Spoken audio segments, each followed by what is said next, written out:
ازيكم عاملين ايه؟ يا رب تكونوا بخير وبصحه وعافيه. هنعمل ايه مع بعض النهارده؟ برضه هنعمل مشروب فريش لحر الصيف ده. الصيف يا جماعه يعني مشروبات فريش طبيعيه، يعني حاجات ساقعه، يعني ايس كريم كده، تحليات من غير فرن. احنا هنعمل مع بعض النهارده. انا كنت مفرزه مشمش بس من السنه اللي فاتت، طبعا المشمش لسه طالع حالا، المشمش لسه بشاير. غالي جدا وما ينفعش في العصير عشان بيبقى ناشف ومش حلو. انا كنت مفرزه المشمش ده هعمله عصير، عملت منه في رمضان كان تحفه جدا طبعا ساعه الفطار. هنعمل منه برده نحطه في التلاجة نشرب منه احنا وضيوفنا واولادنا وكل حبايبنا. هعمل ايه؟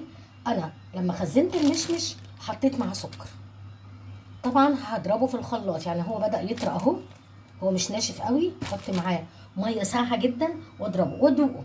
محتاج سكر بتحلي، مش محتاج سكر ومكتفي بالسكر اللي انت كنت مخزناه بيه تمام. بس يبقى عندنا عصير في التلاجة، ايش يبقى؟ عصير جوافة، عصير كنتالوب، عصير مشمش، عصير فراولة، اي فاكهة عندك موجودة ومفرزة منها طلعي واعصري. عندك اولادك، عندك احفادك، عندك ضيوفك، عندك انت تشربي كده يا جماعة. احنا برضو بنحاول ان احنا نعمل حاجات تطري على قلبنا. هنعصر مع بعض المشمش ونقدمه وان شاء الله يعجبكم باذن الله. طبعا هنا انا ضربت جزء منه الباقي اهو في الشفشق التاني. على فكره ممكن تعملي منه ايس كريم، ايس كريم مشمش، ما تحطيش ميه كتير، ممكن تحطي كريم شانتيه، تحطي عسل كليكوز، زبادي، يبقى ايس كريم في منتهى الجمال من الفاكهه الفريش اللي هي دي فاكهه فريش. اضربها بحبه ميه صغيره واحط معاها كوبايه كريم شانتيه من غير سكر، وتحطي السكر وتحطي زبادي، تحطي عسل كليكوز اللي انت عاوزاه يكون بقى سميك، وتحطيه يجمد في التلاجة، بيبقى في منتهى الجمال ايس كريم روعه. احنا هنا بقى عملنا خلاص عصير المشمش اهو. نصب هنا كده في الكوبايات.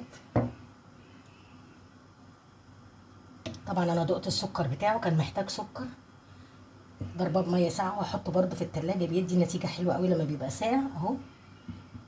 عملنا شفشقين حلوين وممكن نعمل تاني، وان شاء الله باذن الله باذن الله نعمل عصائر فريش كتير. يعني هنعمل فراوله ان شاء الله، هنعمل كانتالوب، وهنعمل كمان ايس كريم باذن الله. اهو يا جماعه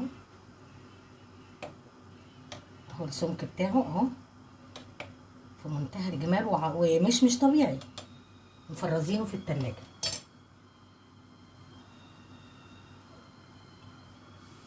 اليومين دول محتاجين الحاجات اللي زي دي، العصائر الفريش.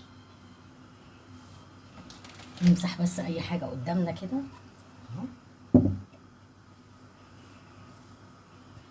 ان شاء الله يعجبكم الفيديو باذن الله. نشيل بقى ده نحط ده كده.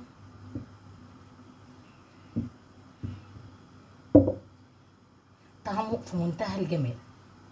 ممكن تحطي عسل نحل اللي انت عايزاه، انا حاطه سكر، ممكن تحطي فانيليا، الحاجه اللي انت بتحبيها واللي انت عايزه الطعم بتاعها. تقدري انت تعملي اللي انت عايزاه، يعني الحاجه اللي انت عايزاها دي اذواق تحطيها. انا حطيت برضه نص ليمونه علشان يفضل محتفظ بلونه.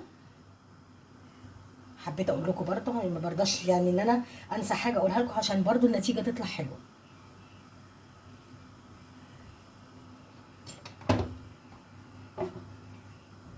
يا رب ان شاء الله الفيديو يعجبكم وتعملوا عصائر للولاد اللي جايين من الامتحانات دول، ولا جايين من بره، اللي جاي من شغله تروحي مدياله كوبايه عصير كده فريش انت عاملاه في البيت. ما تنسونيش في اللايك والشير والسبسكرايب. يا رب الفيديو يعجبكم، دمتم بخير والقاكم ان شاء الله في فيديو جديد.